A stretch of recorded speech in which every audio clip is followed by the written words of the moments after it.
All right, good afternoon, everyone.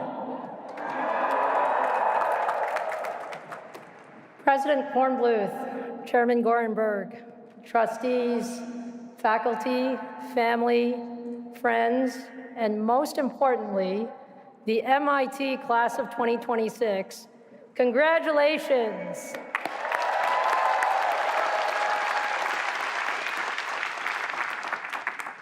You've earned this, and I can tell you that standing here feels very different than I expected.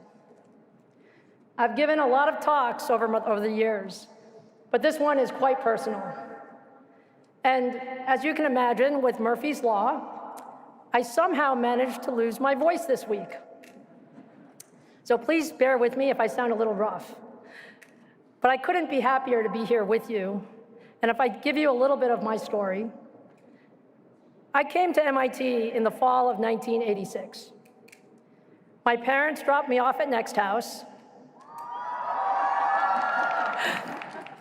I was 17 years old, born in Taiwan, raised in Queens, and I was pretty sure I was good at math. Then, of course, I walked into 6001 and 6002. And within about 2 weeks, I realized that there were a lot of people at MIT who were very, very good at math. And I remember staring at those first problem sets thinking, my goodness, these are super hard. And I'd never really pulled an all-nighter until freshman year. It was a new experience, but it was a lot of fun doing it together with your classmates. Now, MIT has this incredible way of pushing you further than you thought you could go. You wrestled with the problem, you blew up a circuit or two. Yes, some of you may have. And then somehow the thing worked. And suddenly you realized that you could build something real. And that's when I started feeling like an engineer. One of the best parts of MIT is actually Europe. The opportunity as an undergraduate to work on real research. And that actually truly changed my life. My first Europe was in Professor Hank Smith's lab in Building 39, which Anantha tells me we're decommissioning and moving, making X-ray lithography mask blanks for a grad student. To be absolutely clear, at the time, I had no idea what that actually meant. But I got to put on my first bunny suit and walk into a clean room and start building devices on little 2-inch wafers, which at the time was pretty state-of-the-art. And I learned very quickly to be careful because those wafers were actually really delicate, and I definitely didn't want to be the one who broke them. But I ran a bunch of experiments. Most of them didn't work the way we expected, and so we adjusted and we tried again. And it was the coolest thing ever. For the first time, I wasn't just learning about technology in a classroom. I was part of a team trying to discover something new.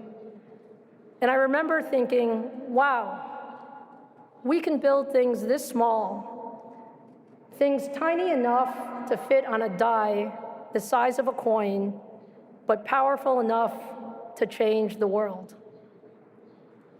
And that's when I fell in love with semiconductors. Later, I had the privilege of working with Professor Dimitri Antoniadis, who became my PhD advisor. And that was where I really learned how to solve problems. I remember spending weeks in the clean room fabricating devices, and then bringing my wafers up to the test lab, only to discover they didn't behave the way I expected at all. And so I'd go back to Dimitri's office, and we'd figure out what we should do next.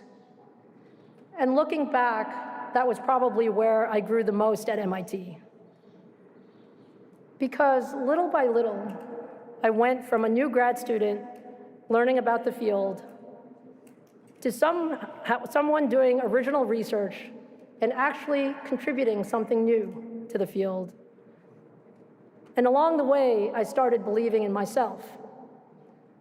Not the confidence that I would always know the answer, but the confidence that even when I didn't know the answer, I could figure it out.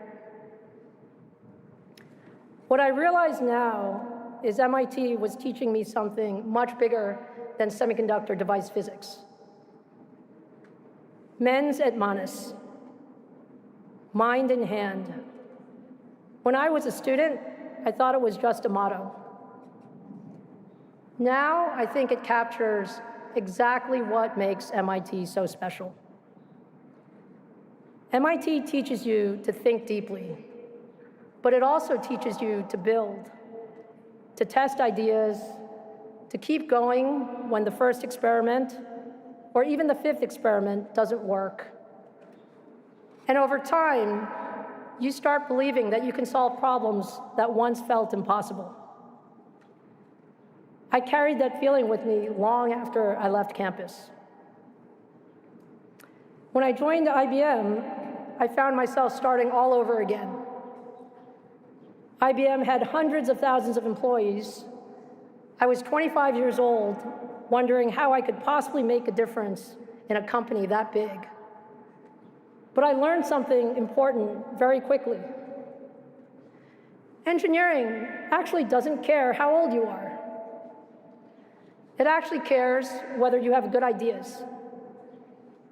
And one of my mentors told me something that I've never forgotten. Run towards the hardest problems. At the time, I'm not sure I really knew what that meant, but I now realize this was the best advice I've ever received. Hard problems really teach you what you're capable of. So fast forward a bit. 12 years ago, I got a chance to put that lesson to the test. I had the opportunity to become CEO of AMD. AMD had a lot of potential, but the company had been through a few tough years. And some of my mentors thought taking that job was actually kind of risky. But for me, this was my dream job. This is what I'd been training for all those years. The opportunity to work at the bleeding edge of technology on problems that really mattered. And the first thing we had to do was figure out what we wanted to be when we grew up. This is a big company that had to figure this out. We made a long-term bet that high-performance computing would be the most important technology of the future. And we gave our talented team the room to think big. And over the next several years, we built technology to enable the most powerful computers in the world. And I can tell you, through all of it, I used every skill that MIT ever taught me, and then some. I was trying to put it in words, and I decided that calling it the engineer's instinct was kind of the right thing. It's the ability to face what seemed like an unsolvable problem, break it down, and methodically work through it step by step. But I also learned something else. The engineer's instinct is even more powerful when it becomes shared by a team. And the greatest satisfaction of my career has been bringing people together to do something more than any of us thought was possible. And that brings me to today and where you guys are. Over the last few decades, we've experienced several major technology shifts. The internet changed how we communicate. Mobile computing changed how we live. Cloud computing changed how we work. And now, we're at the beginning of the AI wave.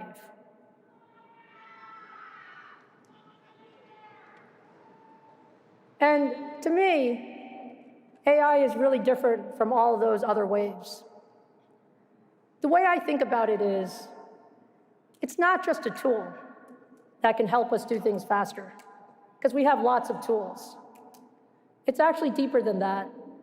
It has the potential to accelerate discovery in every field and help us solve problems that we've never been able to solve before.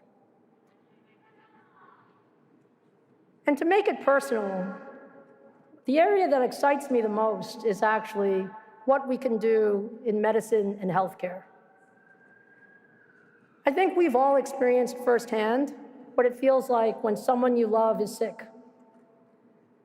And even with incredible doctors and the best care, you realize how hard it is for any one person or any one team to bring together all of the knowledge that has been gathered to help in that critical time of need.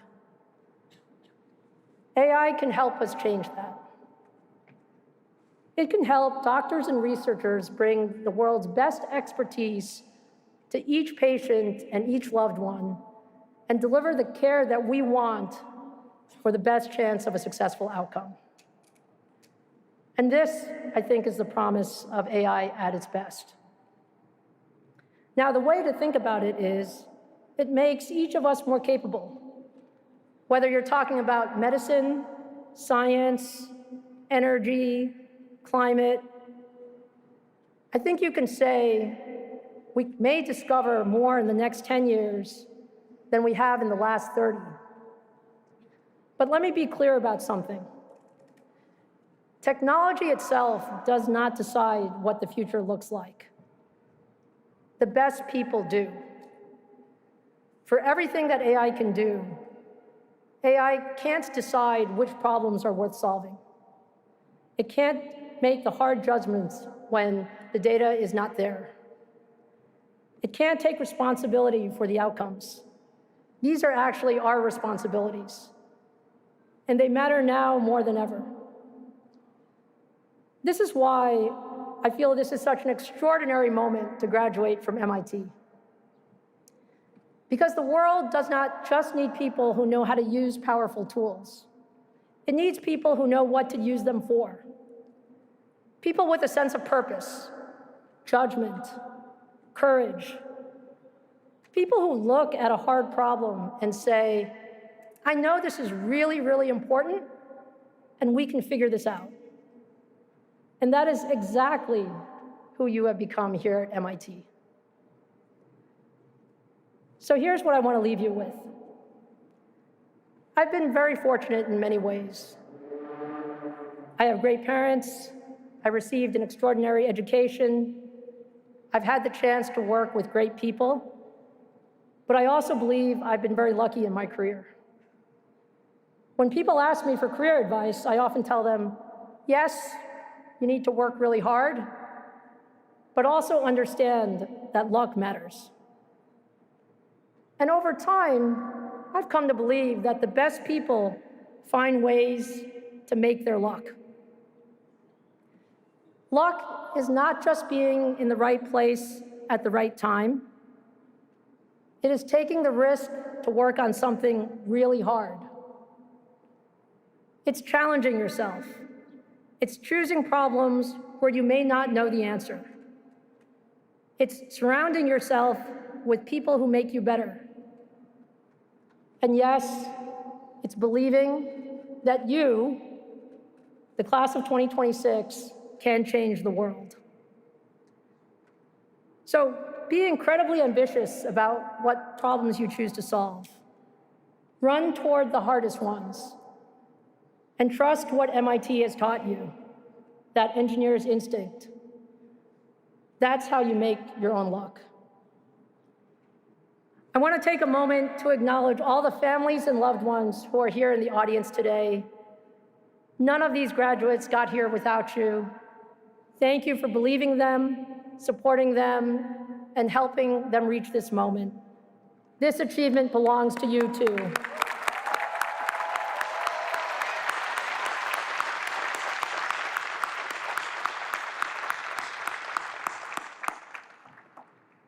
And to the class of 2026, remember, somewhere in the years ahead, you're going to walk into another room where you have absolutely no idea what you're doing.